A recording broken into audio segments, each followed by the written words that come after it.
Welcome to a ride on the outside. MMA is full of people on the inside, but what about the ones that watch from beyond? Welcome to the MMA Outsiders with Tom Albano and Zain Bando on the Empty the Bench Podcast Network.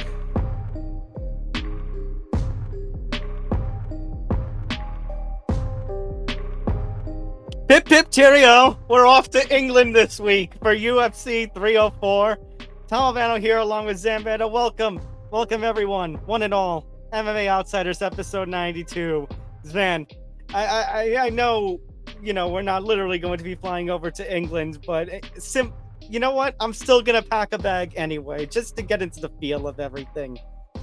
Maybe we need to play God Save the King 1,000 times during this episode just to get the feel that we're going to be over there in merry old England. Well, yeah, I mean, not only England, but it's going to be an international flair for the UFC as they go from England to Abu Dhabi 2 weekends in a row. So you thought that the UFC could get comfortable at home in Las Vegas. You were heavily mistaken as they're finally making their trip to the Co-op Live Arena in Manchester, England, which apparently is the biggest new arena that's ever been built in that city. So I'm excited to talk about UFC 304 with you, go over a bunch of different news and notes. Actually, Zain, I just realized something. Maybe you shouldn't be packing a bag and, pretending to celebrate England, because in your words, which you'll use tomorrow on Bando's Breakdowns, the main event and co-main event is England versus Chicago.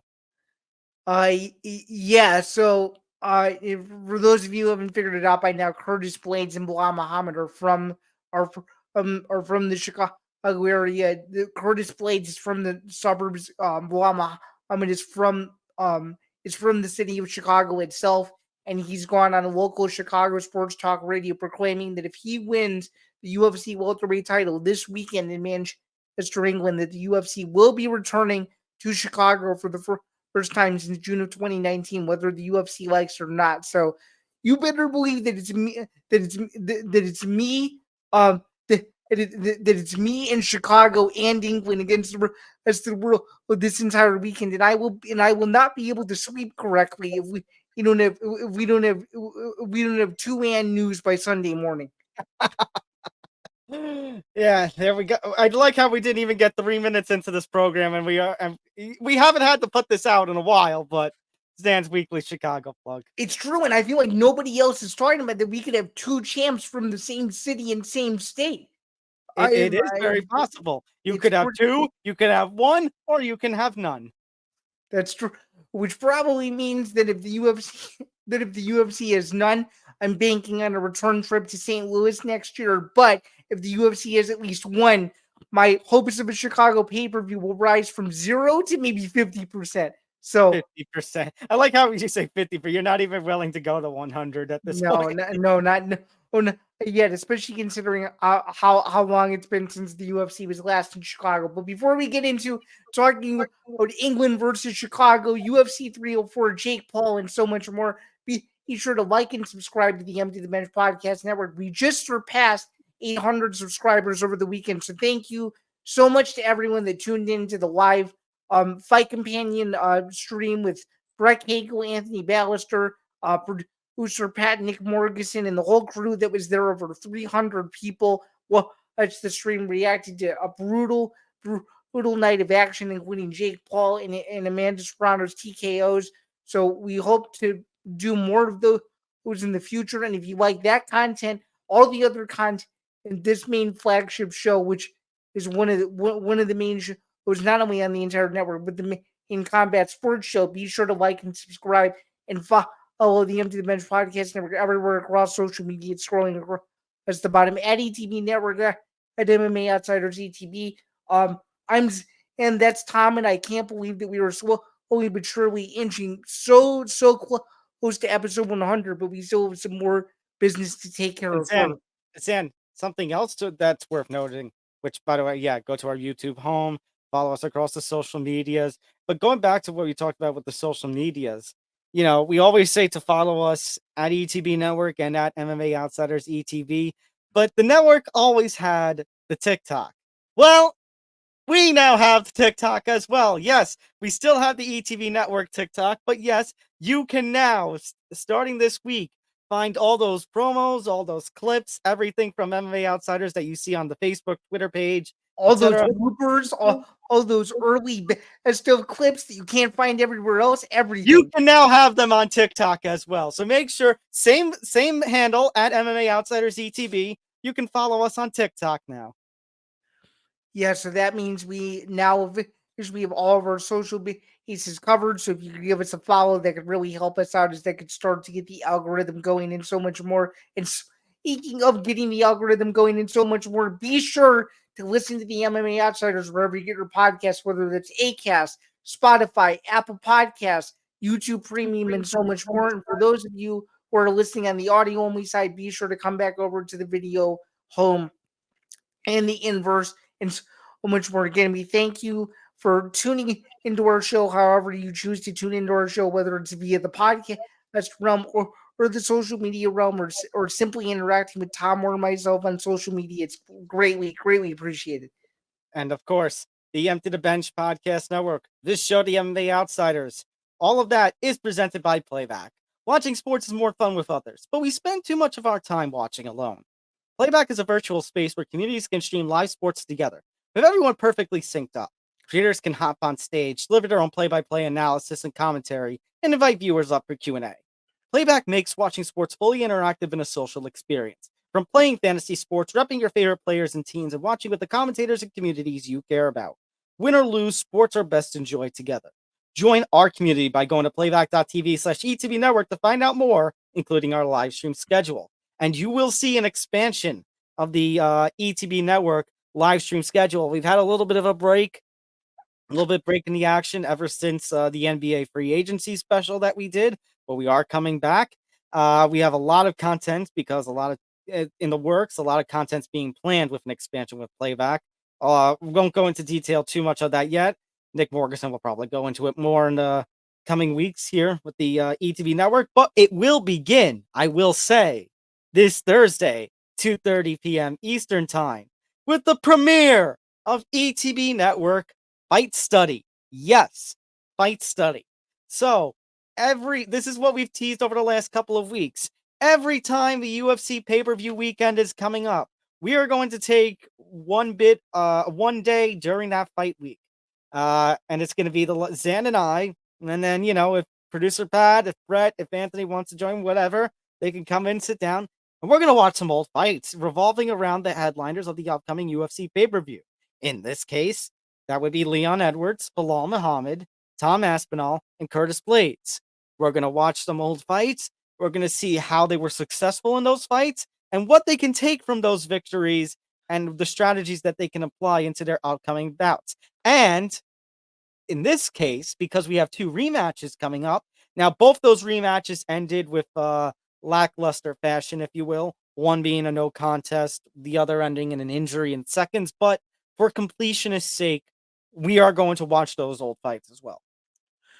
Yeah, I'm very, very excited to get started and do this with you, and something that we could truly call our own, and make this sort of another olive branch, if you will. That if you want a different type of coverage that isn't the normal predictions and news, you can come on and watch old fights with us, and really truly get our perspectives on what you think of mixed martial arts. Tom and I may not be similar in age per se, but we are similar in terms of the knowledge that we know about the sport. It is on a very similar level. So if we can bring you any sort of coverage that could either help you out from a media coverage standpoint, just simply being a fan, or with it's your bets really at all, that's what Fight Study is gonna be there to do. And it's definitely an exciting venture that I'm excited to call our own, and I'm looking forward to starting it with UFC 304. And even though we just briefly mentioned a couple minutes, and it's very fitting that we are starting Fight Study, considering the 2 challengers in the main and co-main event are from my home cities. Oh, it only makes logical sense. Yeah, and you got 2 rematches, 2, as I mentioned at the intro, 2 English champions, 2 Chicago-born challengers, 2 rematches. It's going to look good. We were going to start this with 303, but obviously we know what happened to that pay-per-view card. So we're starting it here. And speaking of starting it, we're already minutes into this program. So let's just get started. Let's jump right into our preview. Main event, welterweight title is going to be on the line. Leon Edwards, Belal Muhammad 2. First time that these guys ended up facing off. Unfortunately, ended in a bit of a no contest. Obviously, Leon Edwards' story has been out there. He lost that first fight with Kamaru Usman in December of 2015. Ever since then, he has been on a tear. We've talked about, we were there watching his performance where he won the welterweight championship, winning the trilogy fight. Now he's taking on Belal Muhammad here. He's the only person in that stretch, this unbeaten streak that he's had since the first Kamaru Usman fight. The only time, Zan, that he has not won is that no contest against Belal Muhammad. And as far as Belal Muhammad goes, he's been on a win streak of his own. Obviously, not the most popular figure when it comes to the online MMA community, but I don't mean to stop you. Just as a heads up, his winning streak is so extensive that the last time he lost, you have to go all the way back to January of 2019. Belal Muhammad, Yep. Yeah, he's been on a hot streak as well. So you got both guys who are coming in with unbeaten streaks. Both guys who, like I said, the first time they faced off was no contest. So here you go. Two guys with a lot of upward momentum. And the only time they haven't won was against each other. So now we finally get the answer to who is the better man between these two. And if Belal Muhammad really can be a UFC champion. So Zen, since this involves Chicago-based fighters, I'm going to let you lead things off. Yeah, so hopefully nobody comes in and attacks me, but I did a little bit of math, and according to some numbers that I ran, the only pay-per-view main event and predictions that we've gotten wrong together are UFC 298. We've been level on every single UFC pay-per-view to this point in 2024. And I'm just going to say this: a home octagon advantage is a home octagon advantage. I'm sorry. I do like Belal Muhammad and his motivation to go ahead and win the welterweight title, but you're asking a man that's been clamoring for a Chicago-based UFC pay-per-view event for years, which still has yet to occur at the time that we're recording this, and you're asking him to go into enemy territory. I think it's too tall of a task. I think he loses it to Edwards, and Edwards retains the UFC welterweight title again. What do you think? Yeah, I think basically I'm in a complete agreement with you. I'm gonna have Leon Edwards retaining the title in decision. I think that Leon Edwards is I'm not gonna discredit Belal Muhammad because I don't hate on him like everybody else. I understand why people think he's born, but I'm not gonna hate on him. He does what he needs to win, and he has finishing power. Like we will talk about with the fight study stream on Playback. It was just not too long ago. I think it was UFC 280. Where he got the finish of Sean Brady. So yeah, that was UFC 280 in October of 2022. You're right. It was the first the first and only, I should say, the main event of that card was the first and only fight between Islam Makhachev and Charles Oliveira, which is still a rematch we haven't got. But just to kind of piggyback off what you were saying about Muhammad, just to briefly go over his resume a little bit, he's defeated the likes of Damian Maia, Stephen Wonderboy Thompson, Vicente, Luque, Sean Brady, and most recently Gilbert Burns. And as we all know, I'd have to go back and check the records on this, but I think you and I both said that Gilbert Burns was going to be Belal Muhammad's toughest test, and we were dead wrong. It wasn't even close. And he passed the test. Right. And I guess you could look at his resume and say, a bunch of these guys aren't who they used to be. But in terms of name value, though, for him to get to a world title shot, obviously his first one in the UFC, he's beat some legitimate competition. Maybe Damian Maia and Stephen Wonderboy Thompson weren't the fighters that they once were, but to beat arguably the hottest prospect in the division in years, and Sean Brady, to go out and beat Vicente Luque, a guy that people still think is very, very dangerous in that division. He's had a lot of good wins, even if age has played a negative factor in some of his opponents he's beaten. He's hard to discredit. Yeah, for sure. You can't discredit him. You honestly can't. And like I said, both of these guys have had upward trajectories. So, people may not like either guy's style. And I'll be honest, I think those who are fearing, what could potentially happen with Leon Bilal, it might become reality. I think this is going to be a very grappling heavy affair.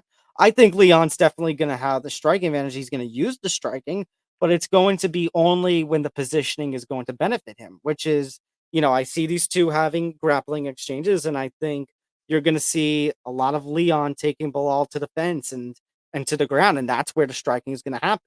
Oh, just to piggyback off of what you just said, do you see any possible way in this fight where either man could catch the other, or do you think it will just be a grappling heavy fight? Do I think they have the ability to catch the other? Yes, of course. But I think this is going to be grappling heavy. Would you see Bilal Muhammad winning any of these rounds? What do you think? Yes. I see him taking. I'm gonna go with one round. Or are you gonna say late in the fight or early in the fight where he Probably loses? early in the fight. I see early in the fight the two of them feeling each other out. Okay. And I guess that leads me to my final point.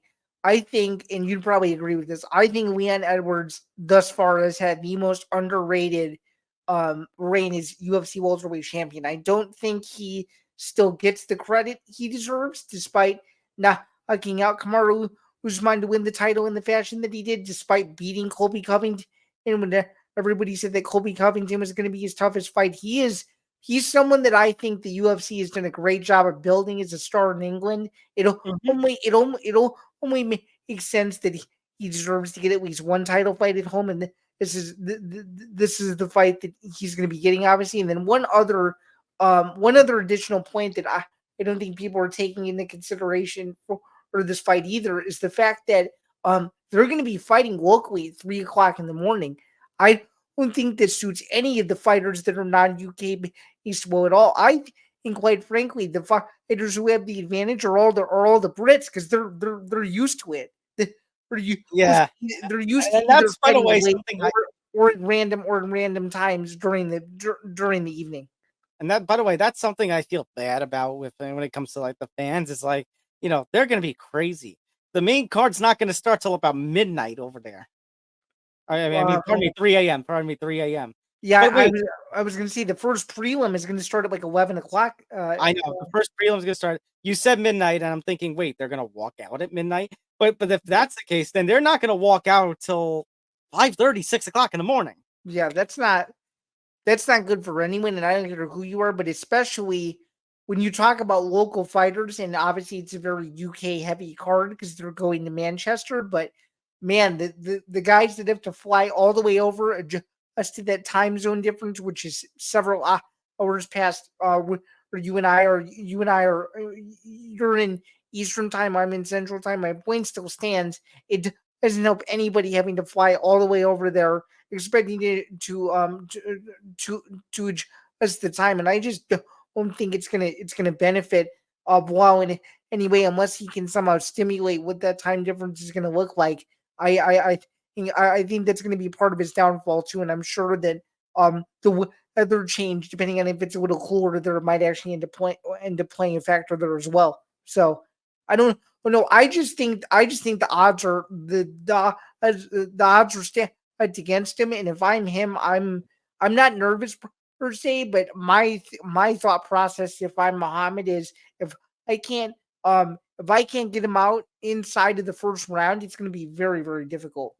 It's going to be an upward hill kind of battle to climb for Bilal Muhammad. I think he'll put up a strong effort, but I think this is going to be the UFC. It's going to be what the UFC. I don't know if I should say what the UFC wants, but they, like you said, they're giving him a hometown title defense, and it should be. It should result in probably him holding up the belt at home. Yeah, for sure. And then, so just to finally clarify, we are both taking Leon Edwards to defend this title by a decision. Is that right? Yep. Okay, cool. Now, we're going to transition into the co-main event, which, to be quite honest with you, might actually be the people's main event. It's the rematch that we waited, what, a year and a half to 2 years to see Tom Aspinall versus Curtis Blades. He had his MCL injury. They were facing off in, I think it was 2022. It was July of 2022. That's on a fight night card in London, England, as the main event, right? Yeah, I remember that because we had back-to-back, I think it was back-to-back fight nights where an injury ended the fight early into the first round. Oh, that's right, because the week before was Ortega versus Rodriguez. Yair in Long Island. Yeah. Right. Yeah, so it's crazy how things work like that. Obviously, as I was alluding to back to my point, this is the people's main event because if we think about it, and we were talking about it off the air, you, me, and producer Pat are going to be very, very nervous if Tom Aspinall can somehow win this fight because the whole narrative is going to shift back to John Jones. But before I get into that whole angle, I'm going to go on a limb and say that this fight will not end in an injury, and one of these two guys is getting face planted within the first 15 minutes. What do you think? I'm in agreement with that. I think we got robbed of what could have been a really good fight the first time around because of injury. We're not going to see that again. We're actually going to see these two go. We're going to see these two go. I know Curtis Blades is great with his wrestling. I mean, Aspinall's great with his grappling too. But ultimately, I think both of these guys have such power, are going to want to leave such an impact in a championship co-main event. One of them is going to sleep.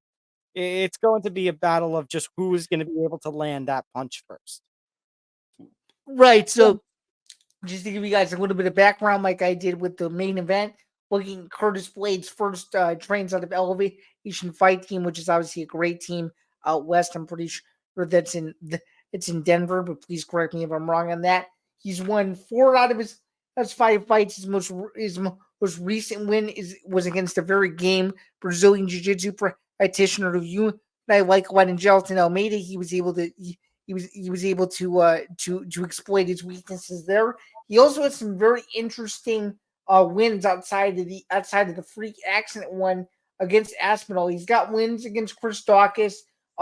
He's got wins against, well, at the time was supposed to be the next big threat to the heavyweight championship, Jairzinho Rosenstrike. He's got wins over Alexander Volkov, former UFC heavyweight champion Junior Dos Santos, and of course, it's how I forget. I would be remiss if I didn't just give a small mention to. He also has a win over Justin Willis. If it makes you feel old, so it's crazy. It's crazy to think how long Curtis Blades has been around. I've been lucky enough to see him fight twice in Chicago, both at UFC, both at UFC 225. But I'm pretty sure it was also UFC 218 in Detroit because I met him outside of UFC 238. But nonetheless, Chicago born and bred, obviously a huge fight. We've never had a heavyweight champion from Chicago. I think that this is Curtis Blades' final run at a UFC heavyweight title shot. He's still relatively young, but he's sort of getting up there in age in terms of fighting years, and he's being gifted a golden opportunity considering that John Jones is still on the sidelines. So what do you think? I think he has a golden opportunity right here. I'm just worried, sometimes, Curtis Blades, like you talk about, it's kind of his final run. I agree with you, but he's never actually had a shot at the heavyweight title. He's always come up he's basically one fight short. He's always it's like the Bills.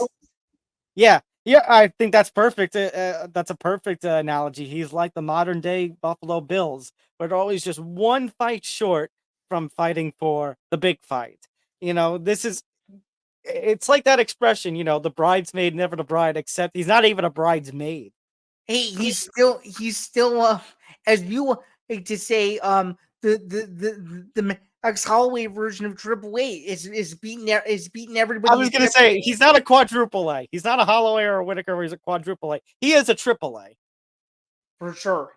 I'm just gonna go out on a limb and say, hey, this, and I'm gonna shock you. I actually think that Curtis Blades is a legitimate chance to ruin the UFC's plans on Saturday. What do you think? And that's gonna be my thing. So I I think Blades has a shot, but I think Aspinall is going to get the job done. Both England guys are going to go home retaining their championships. But I think the biggest storyline here doesn't revolve around who's going to win the fight, kind of like what you were implying. I think the big storyline here revolves around what's going to happen with the winner of this fight and the supposed John Jones-Stipe Miocic fight that we're going to get at MSG in November.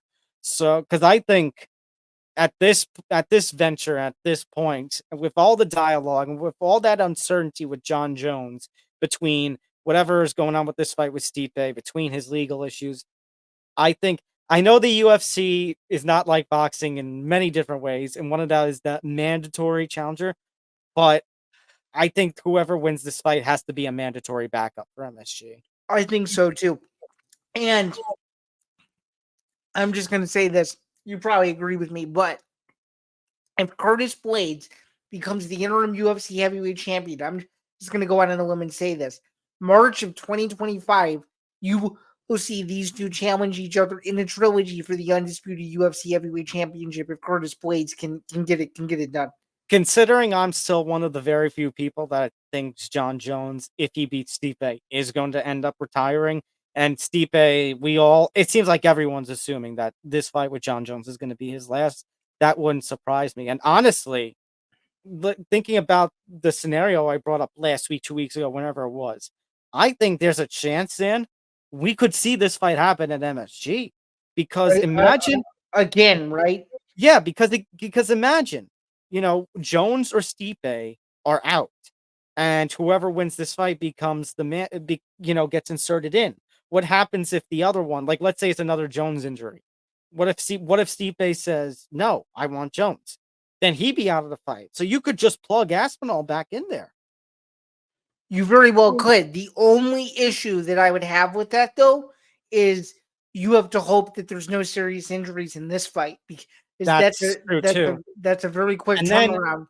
And then you also have, speaking of quick turnarounds, but it's another option there. I know he's had heavyweight title shots before, but Cyril Gane is fighting in Paris on September 28th. So if he wins his fight quickly, he might be available too. I don't know if you feel similarly to me, but it feels like, given the state of the heavyweight division, that this interim heavyweight title, no disrespect to it, just to me feels like a piece of paper. What do you think about that? It feels like I get the reason. It feels very uneasy to me, given how rough waters the heavyweight division has been for the last year. That's what I'm going to agree with. That, and it's I am for, I'm not as mad as other people about seeing John Jones versus Stipe Miocic at MSG, because I kind of laid it out. I'm not either. I'm on the side that is a legacy fight, and that needs to. But yeah. I am in agreement with you that at this point, considering the headaches, and I'm not just talking about with the heavyweight division, I'm just talking about the headache of the UFC schedule in general, because UFC 310, are we sure Conor McGregor is going to fight? What's the main event for 307? We don't even know what the main event we talked about the reports of O'Malley Merab and Krasov-Shevchenko 3, but it's late July now. We don't have a main event officially announced for the Sphere. At this point, we can no longer just put all our eggs in one basket. So for the heavyweight division, we need plan A, plan B, plan C, all the way to plan Z. I mean, do you think that a plan C scenario is if one of these two guys is healthy, they could turn right around and fight on September 14th? No, I don't think so. I don't think so either. I'm just saying that might be one of those plan Z scenarios, which would be the last resort of last resorts. For the first time this year in 2024, and we can mark this timestamp, and we can mark the date down July 23rd, 2024. I'm going to go and when I'm actually picking Curtis Blades to become the new UFC interim heavyweight champion.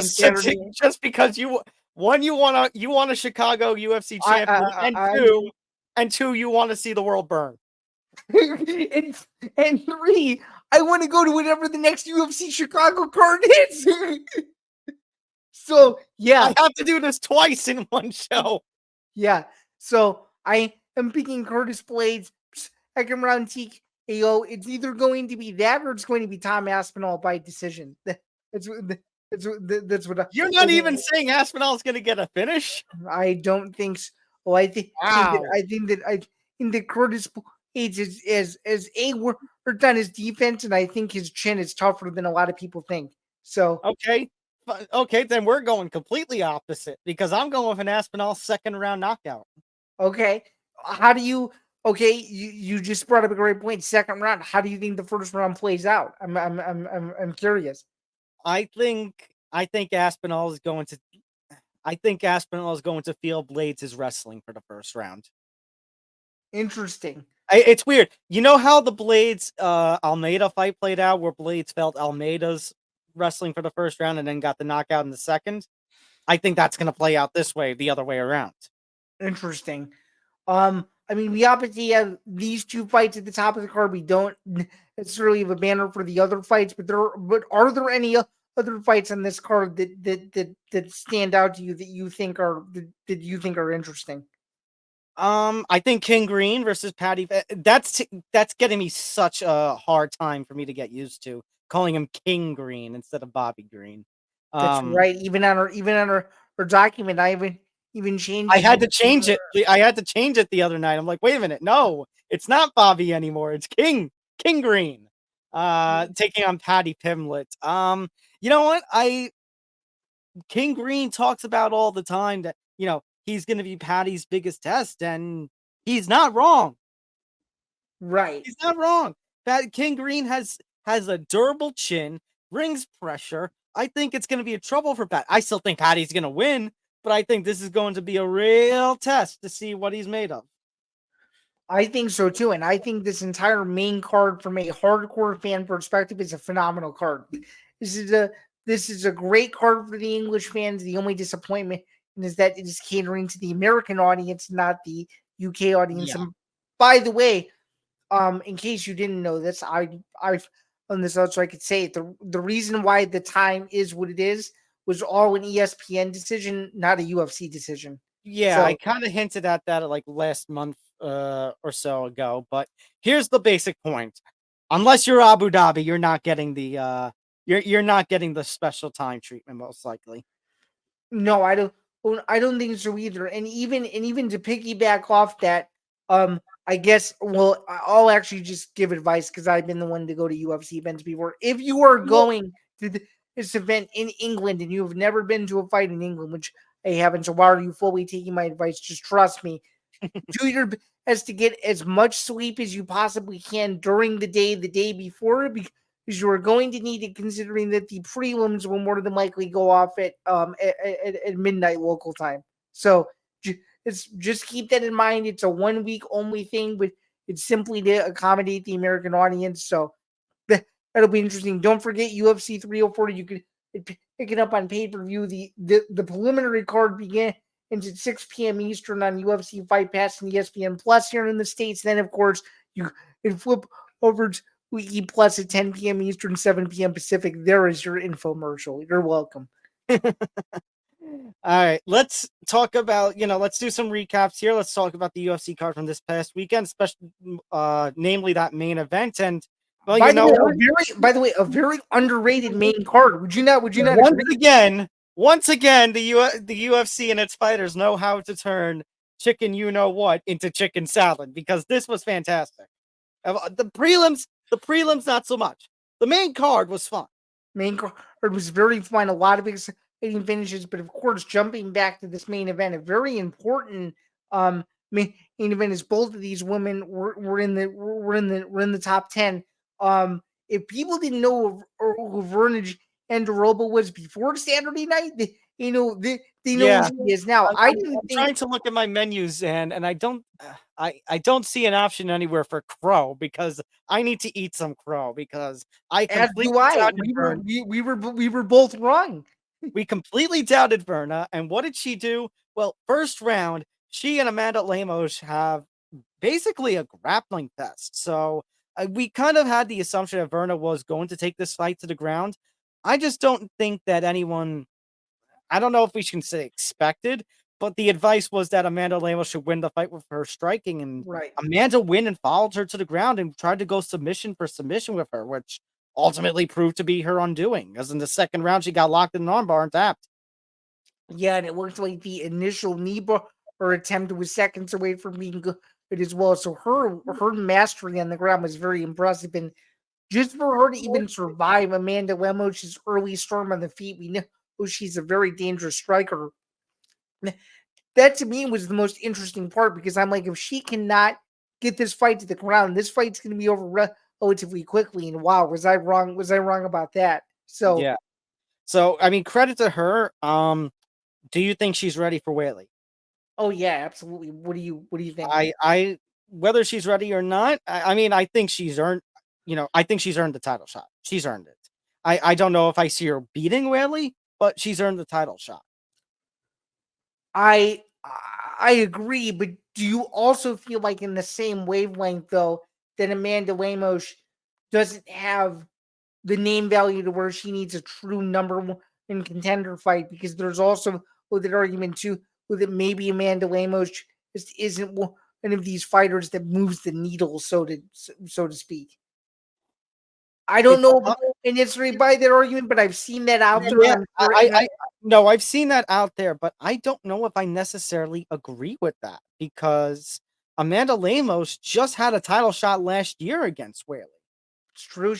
He did, and it's a fight that arguably she wasn't 100% prepared for too. Producer Pat just brought up a point though. What about Tatiana Suarez? We've been waiting on her for a long time. I think you could do that fight is a fight night main event in Brazil. What do you think? Oh, like a number one contenders fight between those two? I'd be down for that. I would be down for that.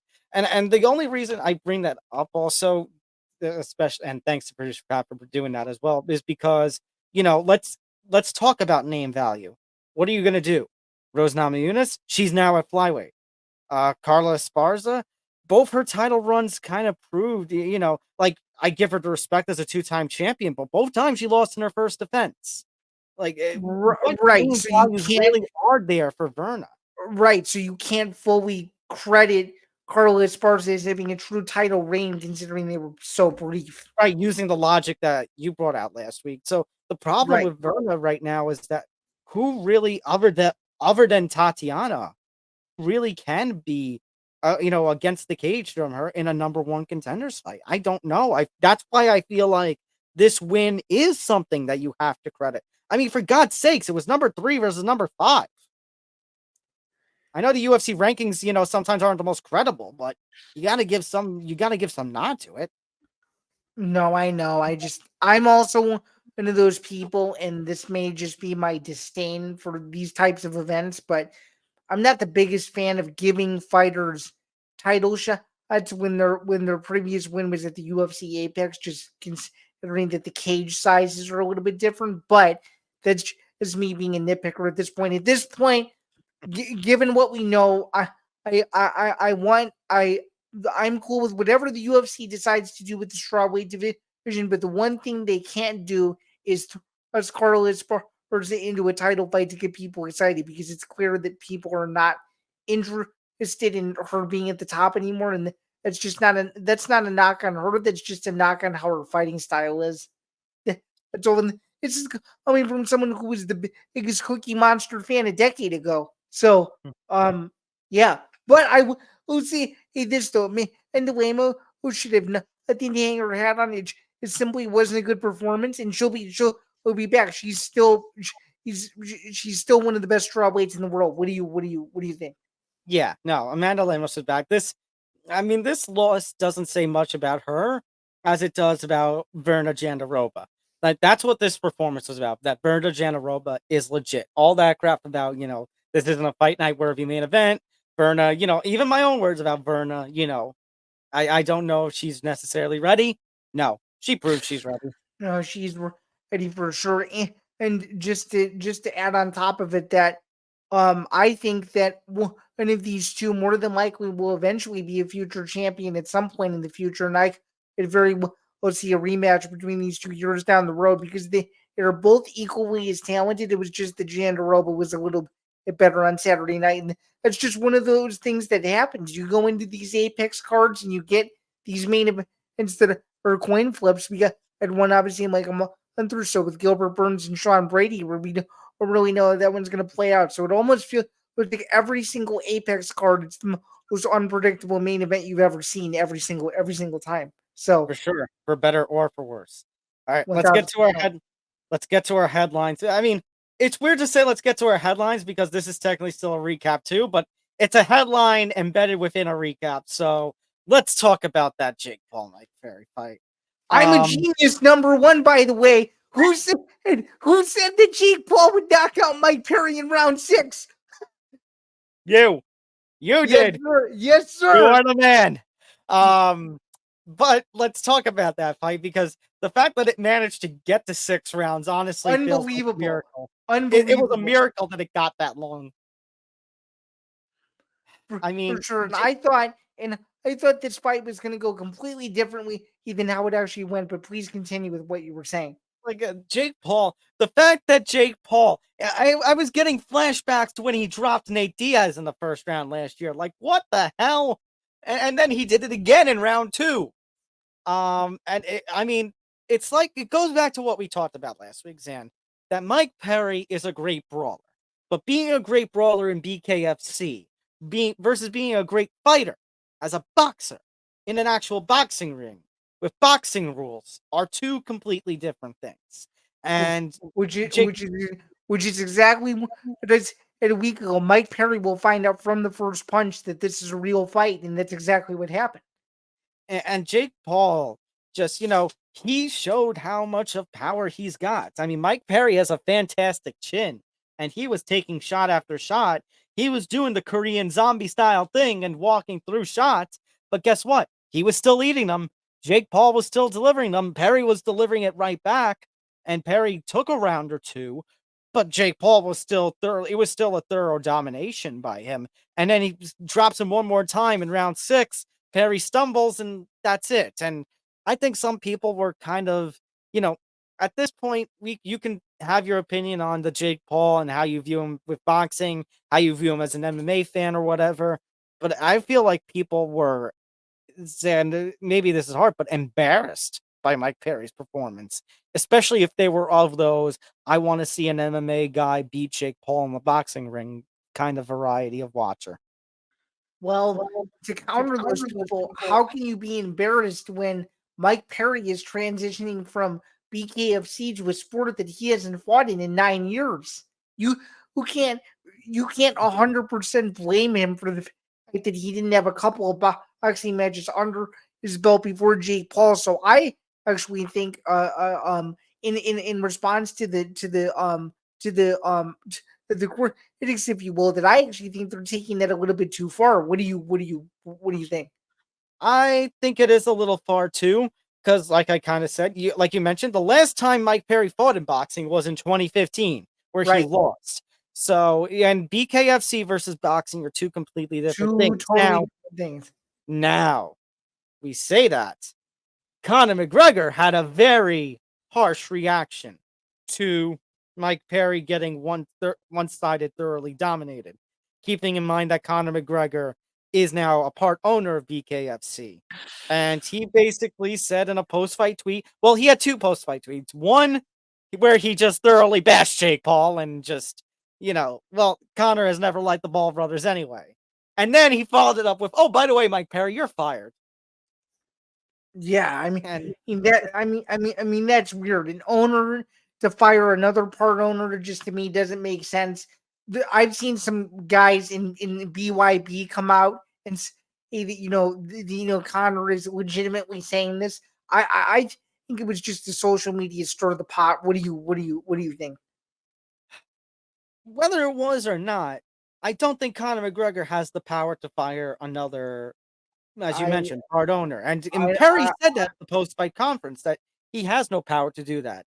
And Mike Perry offered to fight Conor in bare knuckle, which we'll cover in just a second. But he said, I dare Conor to go into the ring with Jake Paul. And he said it will be more embarrassing than Conor's performance against Floyd Mayweather. It's very interesting. And speaking of Conor McGregor, Floyd Mayweather in a decision, breaking news, a tweet from UFC Bantamweight champion Sean O'Malley was just released. It says, Conor isn't in anyone's GOAT talk. Entertainment, yes, but skills, no. Has a really good left hand, shit cardio, weak jits, decently athletic, mentally weak, drug addict, needs rehab, 1-4 in last 5 fights, still a fan, though, hope he holds up. That's one hell of a tweet. Oh, man. Hold on one second here. Shots fired! Yeah. Oh, Mally. I love it. And the only thing we're missing is where in the world does Kevin Lee fit into all of this? God damn it. I just had to do it. So, a reaction to this apparent news of Sean O'Malley's comments. Is he right, or is he capping a little bit? What do you think? What point did he raise that is not true? That's my question. What point did he raise that wasn't true? It's true. 1-4. Everything he said was true. Go ahead. No, whatever you think of Sean O'Malley or not, he has literally raised every single point that we have mentioned against Conor McGregor. 1-4 in his last 5. His lone win was against Donald Cerrone. All he's really doing is just doing movie appearances and sitting on his yacht and semi-coaching the Ultimate Fighter, but not really, and not fighting. And that's why, if the UFC, we'll maybe mention it a little bit with the UFC scheduling, which I kind of referenced earlier. But if the UFC really is going to put all of their eggs into a Conor McGregor versus Michael Chandler basket in December, if they really are going to go into that without a backup plan, then if something happens, I'm sorry, they deserve it. How are they putting that much trust into a guy, like you mentioned, was once considered a GOAT of this sport, but has since had a major fall off in the last 10 years? Oh, 1,000,000%. And this is coming from one of the biggest Conor McGregor fans on the planet. A guy who was a poster that you can't see right behind me, and himself towering over Madison Square Garden from 8 years ago. People try to pretend that it's still 8 years ago. It's not 8 years ago. He's a totally different fighter where he just simply isn't fighting anymore. And this is coming from Sean O'Malley, a guy who just recently won the UFC Bantamweight title. If he stays true to his tweet, which it was a very factual tweet, and he doesn't go down the same path that Conor McGregor is currently going down, he could be talking about Sean O'Malley is one of the greatest 135ers in the next 4 to 5 years if he holds true to that. So you never know. So yeah, no, you never know. Let me go back to Conor though, because we talked about what could be next with Conor. We talked about him being a part owner during the press conference in the lead up to this Jake Paul Mike Perry fight. He mentions that he sees himself being a player manager.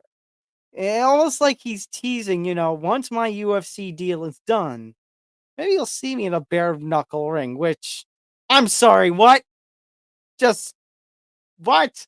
Hold on. If you didn't get that, what I just said, let me replay it about 5 times.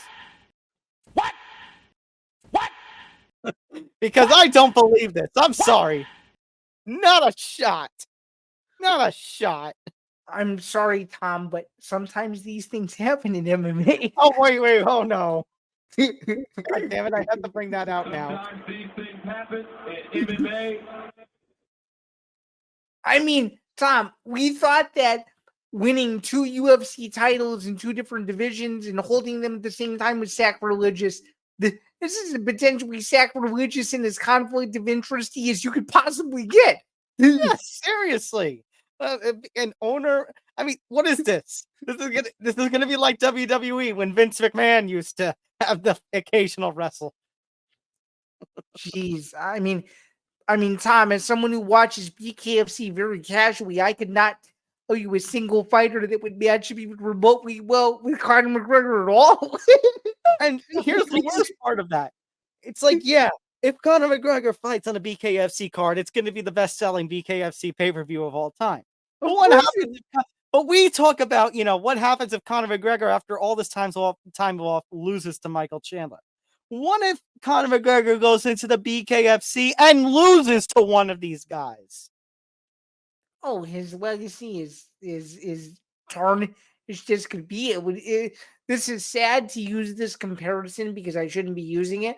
We'd be in the Chuck Liddell, Tito Ortiz 3 territory if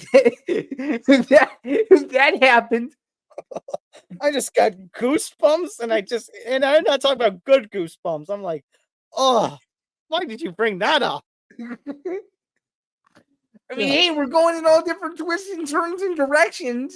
So, I mean, I don't know. It's just this crazy illusion.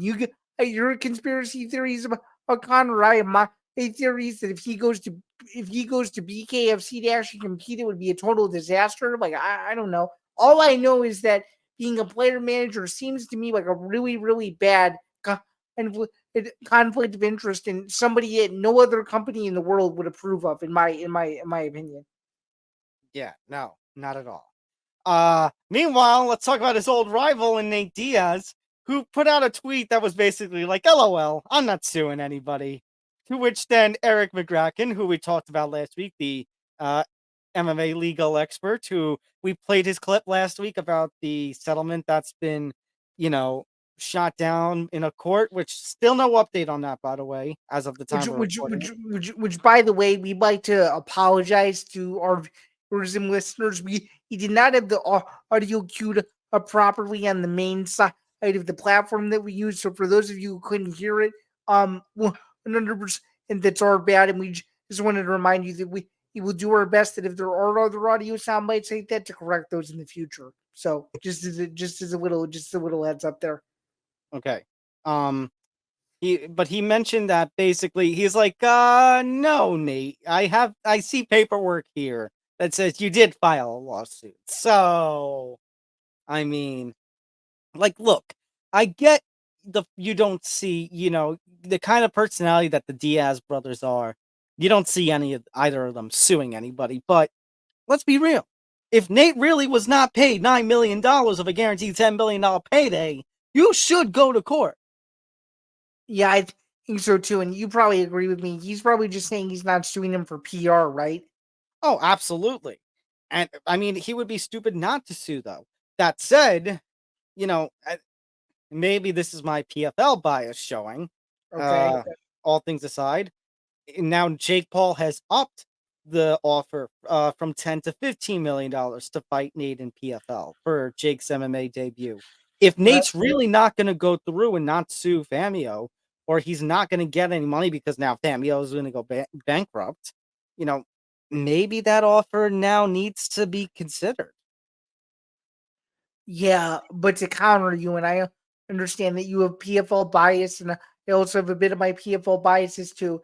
The question is that are we going to have to wait until 2026 to see it, though? I would say 2025. I mean, Nate fights only one time a year anyway, so I assume that is... Tom, it was. I don't know if you caught it. It was some sort of just a slight joke, considering that they signed Francis Ngannou a year ago, and he still hasn't. He still hasn't fought yet. Yeah, and Jake Paul still has to get through Mike Tyson, which, I mean, does that fight the value of that? I still can't believe that we have to talk about that fight by the time November rolls around. I hope we don't. I hope we don't have to talk about it. I was going to say, does that performance Jake Paul had against Mike Perry, that dominating, make you want to see the fight less? Arguably, yeah. I mean, I seriously don't care for it for a second. I don't want to see it. I think it's amazing that Texas is even sanctioning it. I think it's really silly. That's the amazing part to me, that they're sanctioned as an actual fight and not an exhibition. It's crazy. With real rules. Yeah. And 8-ounce gloves. Texas, man. They could do anything, including messing up some of the biggest title fight decisions in history. But that's another. Everything is bigger in Texas. And That's even true. the errors are bigger in Texas. That's And true. that one certain team that's in How about them Texas. Cowboys?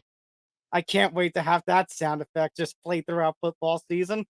Yeah, because I don't think they're going to the Super Bowl this year, but that's neither here nor there. Let's talk about the other Diaz brother, because unfortunately, he was supposed to be a co-main event in Abu Dhabi against Vicente Luque. That fight's not happening. Travel issues, they said on the UFC Vegas broadcast. It's just travel issues. It's not the fact. Well, I guess travel issues translate to, oh, we're talking about Nick Diaz, who likes to, do a little bit of this every now and again. Which, by the way, in Abu Dhabi in the Middle East, we have rules against cannabis that could get him thrown in prison. How did nobody realize this? I don't know. But Tom, to be honest, who really wanted to see Nick Diaz versus Vicente Luque anyway? Honestly, I completely forgot Nick Diaz was going to fight again. Jeez, man. I don't know. Magomedov, though, and Michael also, shout out to them stepping up, both of them stepping up on short notice to do this co-main event. Oh, yeah, absolutely. I mean, who doesn't want to see Charlotte Bullet fight? And I knew, by the way, I don't know if you saw it, but Charlotte Bullet posted a picture with Hunter Campbell about a week ago. You knew a fight announcement was coming. I just didn't know it would be coming this quickly. We didn't realize the true nature of it. But of course, Hunter Campbell strikes again with his magic. That's right. That's right. He's the real man behind the UFC. He somehow continues to make magic every single week, even with a glorious UFC Vegas 94 main card, which was fantastic. Unbelievable. So, but hey, what's your early pick? You got Charlotte Bullet or Owen I got Charlotte Bullet. Erlen Chase. Yeah, me too. I got Charlotte Bullet in the first round. It should be a good fight though for as long as it lasts. It'll probably end up lasting about 3.5 minutes, I would say. What do you think? Perfect. You and I are perfectly on the same page on that. I try. I aim to please. A couple other headlines here. One more for the MMA world. Actually, good news this time. This is very important. This is a little update. Last week we talked about the uncertainty about Arman Tsarukyan. He does very quickly after we recorded the episode, so we couldn't really get it out in time. Arman Tsarukyan does have a verbal agreement in place. He will do the anti-bullying PSA at sometime in August to reduce his suspension for 6 months. And according to Ariel Helwani, this is going to allow him, we had the concern, even if the suspension gets reduced, does the UFC overlook him anyway? The answer, according to Helwani, is no. Planned right now, still on the table, is Islam Makhachev versus Arman Tsarukyan for the lightweight title at UFC 308 in Abu Dhabi on October 26th. This is just awesome. Good for Tsarukyan for finally stepping in to do the anti-bullying PSA as he should. This is a fight with Islam that needs to happen.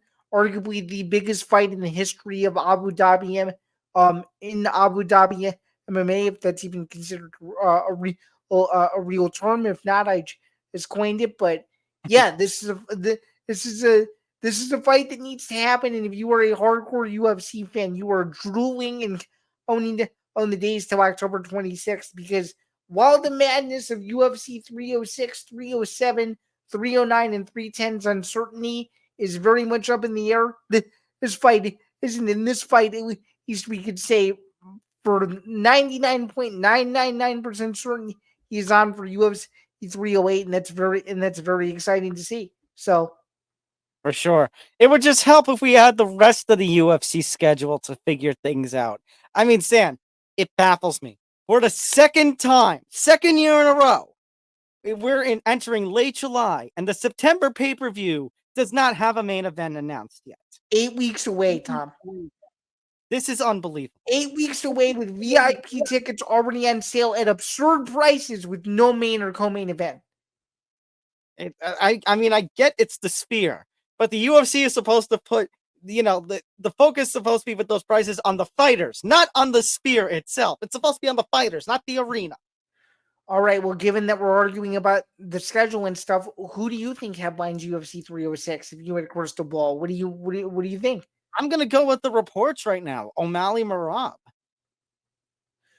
Okay, I'm going to be a little bit dimmer and say that Shevchenko Grasso 3 headlines UFC 306.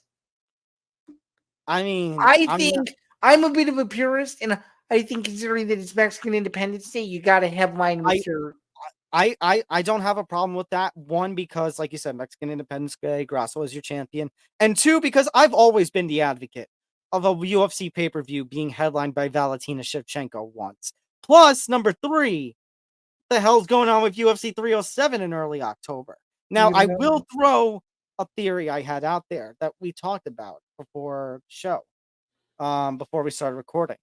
The WWE is going to be running a pay-per-view on October 5th, that very day, called Bad Blood in Atlanta.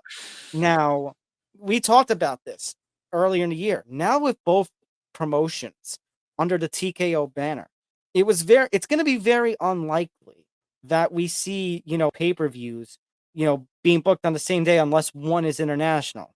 Like, the WWE had a couple of international pay-per-views on the same day that UFC had cards in late spring. So now is this October 5th thing going to be an exception to the rule? Or are some of these whispers we're hearing about, could 307 in Salt Lake City not be a pay-per-view and be reduced to a fight night? Could that be reality? I don't know. I think it's too early to say. But if you were to ask me right here, right now, on the very spot, as if my life depended on, my prediction would be that UFC 307 in Salt Lake City is maybe the WWE start time just changes a little bit. That's what I think. Maybe the WWE card. Oh, they do like 7 o'clock to get off the air before the UFC main card begins. Correct. Yes. I could see that. I could see that happening. Correct. I could totally see that. So that way people don't miss as much, if any, time of the main pay-per-view card for UFC.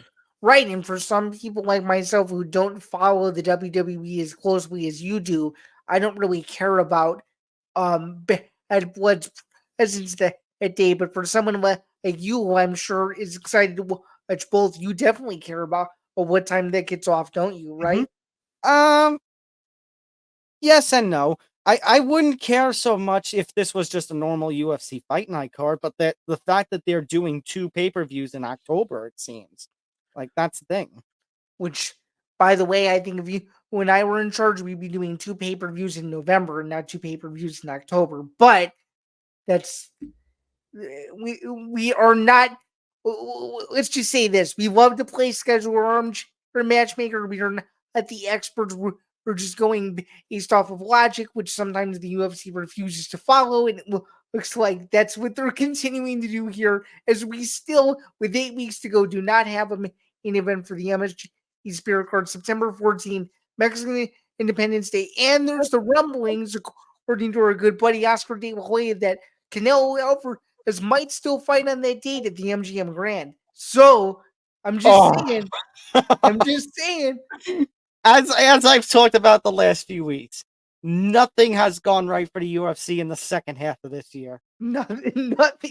And it would make it even worse if somehow, some way, their November and December pay-per-views do not go according to plan. But you never know. It feels like an inevitability at this point. Speaking of not going to plan, speaking of boxing, one of the fights that I've been looking forward to is not going to be happening. Lomachenko, Tank Davis, negotiation talks are over. A statement from Lomachenko's manager, basically, Loma wants to take a break, and to use the phrase, doesn't have the motivation for a Tank Davis fight, which really, I mean, on one hand, I understand burnout, and I understand the importance of spending time with your family. On the other hand, so much money is being left on the table here. This had such a big fight feel, especially considering everything that was going on with Devin Haney and Ryan Garcia. Like, there was just, this was an opportunity, and it feels frustrating that it's not going to happen now. Oh, wow. So, are you speaking of Breaking again? Yeah, as of earlier this afternoon, Canelo has a fight. He's fighting Berlanga, presumably on Mexican Independence Day, according to ESPN Deportes. Who's he fighting? Berlanga. Oh boy. So the UFC. Here, UFC. I might have some music for you. Where is it? Yep, Ah, the Battle of Mexico versus Puerto Rico. Here's the official poster. Unbelievable. let's take time to process everything here.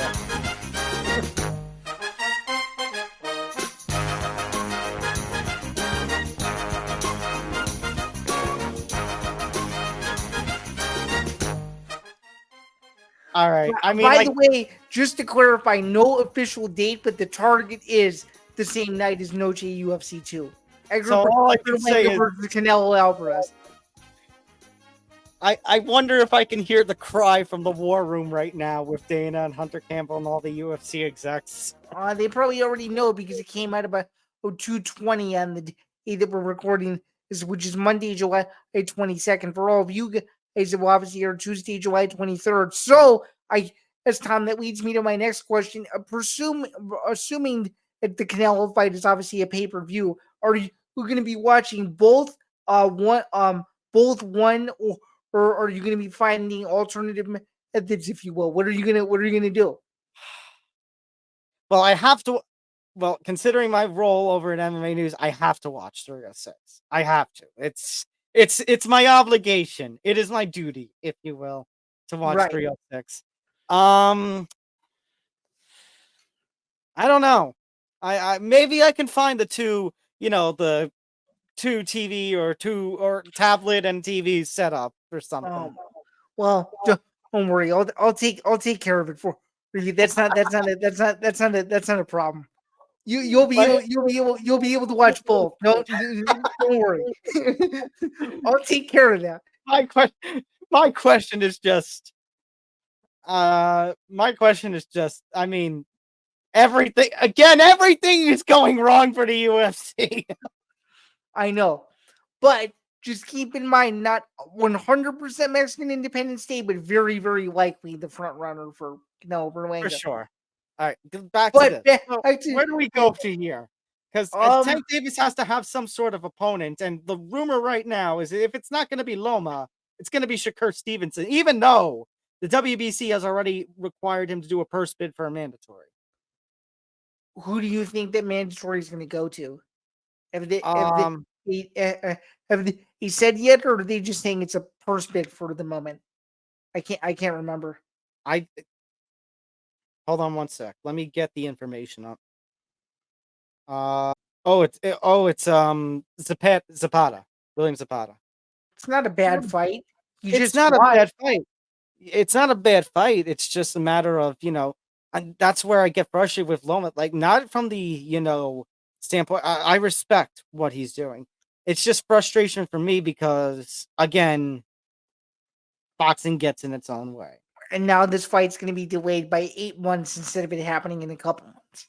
All the money that's being left on the table, and if Shakur Stevenson goes with this WBC mandatory, that's even more money that's left on the table. Yeah. So even though Shea Turkey, as Dana likes to call him, even though he's doing, even though stupid nickname, what a stupid name. Even though he's doing great work with putting on, Crawford in California and presumably making Anthony Joshua fight in September and all this stuff, it still just simply isn't enough. No. And it's really disappointing. And to be quite honest with you, could you imagine now how much money MGM is going to lose now? Because MGM or T-Mobile was gonna host this, and Vegas is now screwed too. So it's not good for any parties involved. Yeah, no, it really isn't good. And to hear that this isn't coming from the side of Tank Davis makes it even more disappointing from his perspective too. Because could you imagine if this was the other way around? Man, the boxing community would be in an uproar. But now it's like all you're hearing is crickets. Nobody cares. It's disappointing. Mm-hmm. All right, we got to get out of here. One last thing, very important, so I want to make mention of it. Absolutely. the ABC, who helps with the regulation of all of the commissions throughout boxing and MMA, they're going to be voting on Wednesday. Two very important major decision rulings that could be coming. It seems like there is a chance with these votes, the 12-6 elbow ban that you see in the unified rules of MMA, that ban could be no more. 12-6 elbows could be legalized on Wednesday. Also, redefining the grounded fighter rule. All this talk about, certain MMA locations, it's 2 knees, certain it's 1. They are going to review, and certain, the palms too. It sounds like it's going to be no more. Now the rule is going to be, with this kind of vote, and I hope it passes, any part of the body that is not the soles of the feet or the hands. We have needed clarity for rules like this grounded fighter rule, and I hope these 2 rules pass. Yeah, I hope so too, and I hope for the sake of John Jones that one becomes a 0 because he deserves it. He was dominating Matt Hamill, as Dana White likes to say. That was a referee mistake, and then asking Matt Hamill to continue when he's deaf and can't hear, right? Which is even more disappointing. Which, by the way, he admits to this day that he had no idea what was going on at that point because he initially thought that the fight was over. He thought that the fight was either over or going to be restarted, and neither happened. Just please don't turn into Dana White at a post-fight press conference. Right, exactly. No, that's where you were going. It sounded like you were going to start to go on a 5 or 10 minute tangent about John Jones being the GOAT. Oh, no. But I could just picture doing what was for Pat before we went in the air. I couldn't do it. I couldn't do it as well as he could. But somebody won't be in the middle of asking him a question about Tom Aspinall, and then they'll just put, oh yeah, and John Jones is still the pound for pound best fighter in the world. I think that's a good place to wrap it up. This has been another edition of the MMA Outsiders. This has been an absolute blast to do one of the best episodes we've done in a long time. Before we get out of here, be sure to like and subscribe. Be sure to follow the Empty the Bench Podcast Network across social media at ETB Network. Again, we just eclipsed 800 subscribers. So anything you can do to help us is greatly appreciated, whether it's liking in this video, sharing it, hitting the notification bell. That way, it's anything either here with our show or any of the other shows across the network. Tom, am I forgetting anything else? Because I feel like we've covered a lot today. Just make sure to subscribe to the YouTube channel, youtube.com/ETB Network. Listen to the MMA Outsiders and all the other ETB Network shows wherever you get your podcasts. Go to etbpodcast.com. Zain, you and your crew cranking out blogs as we get closer to the NFL season. Should be fun. And then, of course, shout out Playback. Oh, make sure to tune into Fight Study. Thursday, July 25th, 2:30 p.m. Eastern, 11:30 a.m. on the West Coast. You don't want to miss it. Yeah, don't miss our premiere Fight Study. Exclusively on playback.tv/ETB Network. So go join our community so you can see it. It takes 30 seconds. It's so easy. Go join Not even 30 seconds. It takes 20 seconds, maybe 10. Go join it. It's easy.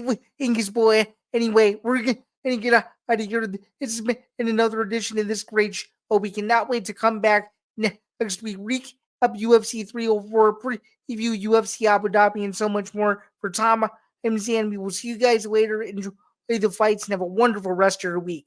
Have a good one. Take care, everyone. Shama. Take care.